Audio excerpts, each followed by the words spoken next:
La présidence Macron marquera-t-elle un grand tournant de la politique économique française ou bien s'inscrira-t-elle dans la continuité?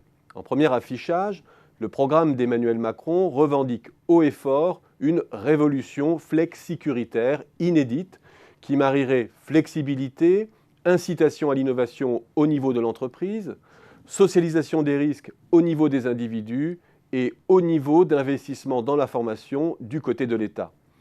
Mais s'agit-il à proprement parler d'une rupture? N'est-ce pas plutôt la version actualisée de l'économie mixte à laquelle se rattache la France depuis longtemps?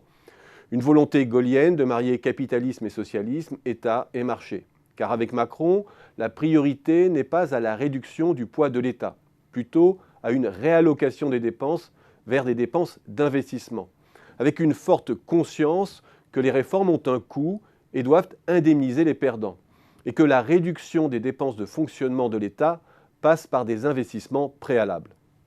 Disons pour faire vite que Macron est plus proche d'un Blair que d'une Thatcher, nous proposant une version 4.0 de l'économie mixte.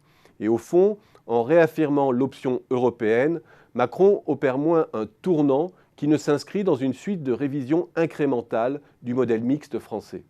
Nous avons tous en tête celui de la rigueur de 1983, où après la relance ratée de 1981 et les désordres induits par les dévaluations en cascade, le gouvernement français met le cap sur la politique de désindexation des salaires et de restauration de la profitabilité des entreprises.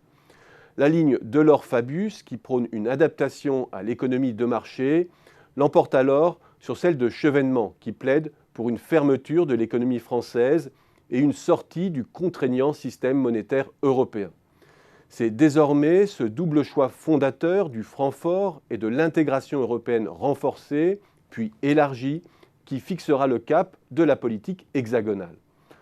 À partir de là, la France se réforme, dérégulant son marché des biens et des services et celui des capitaux, se conformant aux règles de concurrence européennes. Et le tournant des privatisations de 1986, validé par la suite et même amplifié sous la gauche, notamment sous l'ère Jospin, n'est au fond que le corollaire de l'option européenne. L'État n'en conserve pas moins des minorités de blocage dans un certain nombre de groupes stratégiques fidèles à sa ligne de mixité.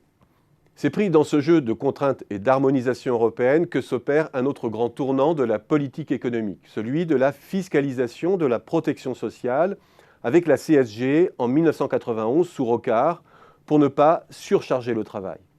Puis celui de la baisse des charges sur les bas salaires, initié sous Balladur en 1993, et qui va monter en puissance au cours des 20 années qui suivent, notamment au moment des 35 heures et sous Sarkozy pour les heures supplémentaires. C'est la potion française pour ne pas disqualifier le travail le moins qualifié dans le cadre de la mondialisation, tout en lui conservant une rémunération décente. Et c'est cette politique de baisse des charges que relance le pacte de responsabilité sous Hollande. Ce quadruple choix des règles de concurrence européenne, de la monnaie forte, de la fiscalisation de la Sécu et de la baisse des charges a pu paraître, jusqu'au milieu des années 2000, un compromis équilibrant, sur fond d'excédents courants jusqu'en 2004 et de décrue du chômage jusqu'en 2007. Le grand hic de ce choix, c'est que la parité à laquelle le franc s'est arrimé à l'euro était celle pertinente pour une Allemagne empêtrée dans le coût de sa réunification. Elle n'était pas celle pertinente pour une Allemagne qui en a digéré le coût et qui tire tous les dividendes de sa centralité renforcée et de l'intégration dans ses chaînes de valeur du faible coût des PECO. Et c'est cet handicap de compétitivité qui va peu à peu mettre à mal nos parts de marché, notre croissance et nos finances publiques. Une prise de conscience tardive car l'économie mondiale surfe jusqu'en 2007 sur la bulle de crédit et cette demande hypervitaminée venue du reste du monde va longtemps voiler nos faiblesses. Le réveil, c'est 2013 avec le pacte de responsabilité qui constitue un tournant à l'échelle du mandat de Hollande mais qui n'est au fond que l'approfondissement d'une ligne qui traverse les alternances depuis 3 décennies. Et de ce point de vue, Macron, c'est à la fois du tout beau, tout neuf, mais aussi la poursuite d'un film assez cohérent d'adaptation continue de la France aux contraintes de la mondialisation.